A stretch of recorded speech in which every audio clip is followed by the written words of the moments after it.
Alright, so today we're sharpening drill bits with nothing more than a common angle, common angle grinder. It's been one of those days. One of these things, two nuts ideally welded together, but you know, I haven't gotten to that yet, so they're vice grip together, and a large drill bit for reference. Now, I don't claim to be an expert at this, but I'll show you all how easy it is because I did this earlier on today and I had really good results with it.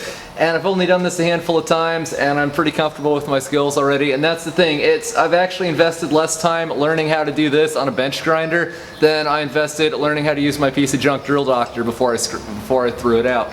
So basically the point of the two nuts here is when you have an intact drill bit, you want it to be able to rest down in here plus or minus a degree or two. Actually, these nuts aren't lined up 100%.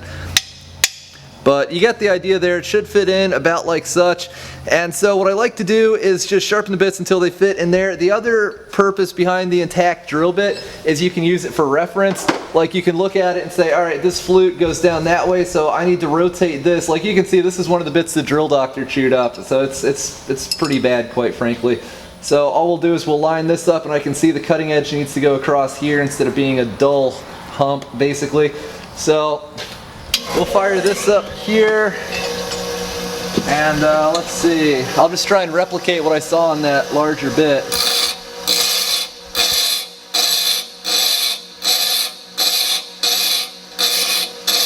Anytime you do this, you want to do an even number of strokes on either side. So that was 10 passes essentially on that side, so we'll do 10 passes on this side.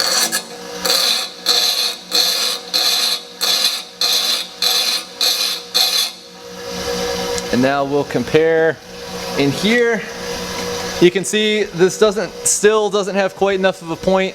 I'm not surprised about this because the drill doctor like completely rounded it flat for some reason. So we got to make this a little more pointed.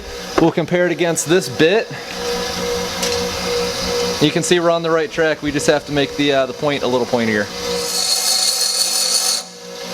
Ideally you want like a can of water or something around. That's actually what this is for. So you dip this in and it doesn't get too heated up. You can see we're starting to get a little bit of coloring in the material.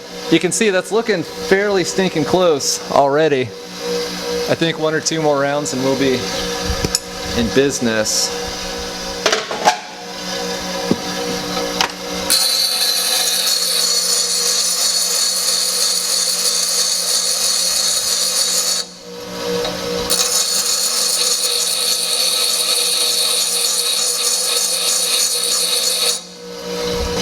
So this is really close. One of the last things to do is put a little bit of relief on the face of this that's opposite that of the cutting edge.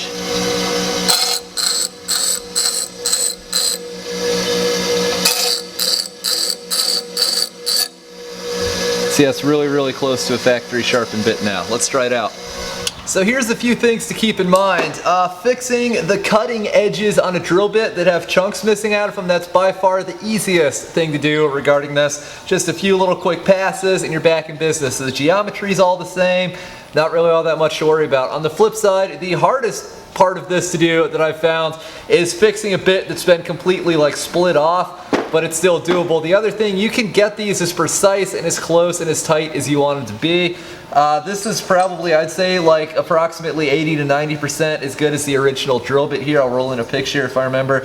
And so yeah, now what we're going to do, we got a piece of 1/4 inch scrap steel here. We're going to drill through it with this as a pilot hole, and then we'll go through with the drill doctor sharpened bit, and then the bit that we just sharpened. So that's the other thing. Two more points to make. One, the larger the bit is, the easier it is to sharpen by hand because it's really easy to see the different angles, and if you make one little precise motion that's off, then it affects it a lot less than a bit that instead of being this big around, it's only like that big around. So we have that. The other thing, in the bits that I've sharpened both by hand and with the drill doctor, the only thing common between them is, since I don't have the experience of a 90-year-old tool maker under my belt, the only problem they have is you can't really, it's hard, I'll say, to get started without a pilot hole. I don't have the eye to sharpen these within a 10,000th of an inch already. So, but that's the thing, I've learned it's a lot cheaper to run for my operation to throw out bits under about 3/8 or a 1/2 inch when they break and sharpen the ones over that. And so I don't really sharpen the smaller ones anyway, and a lot of the ones I sharpen, they're like an inch or an inch and a quarter or something when I'm making stuff with my lathe. All right, let's do this.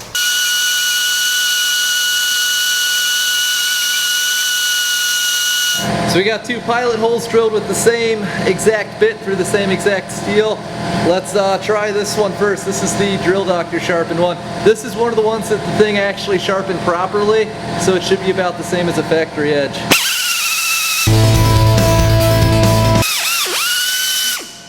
So you can see right through. Let's see here. Now, I'm gonna swap out the one I did. Now these things, I don't know if they're the exact same size, but they pretty much are, maybe within like a 32nd, maybe a 16th, so it appears. They're just 2 random ones I grabbed.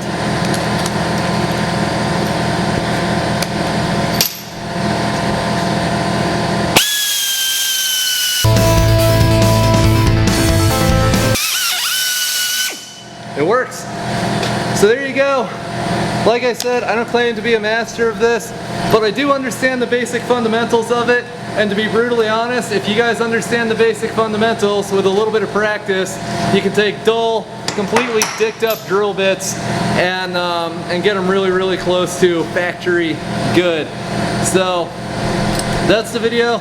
I'm going to spend some more time practicing with this as we continue to dull bits over about 3/8 of an inch and bits under that, 2-finger toss into the scrap bin. It's just cheaper to buy new than to waste your time sharpening them. So anyway, thanks for watching. That's my random little vlog, something I've been learning. Hope you enjoyed it.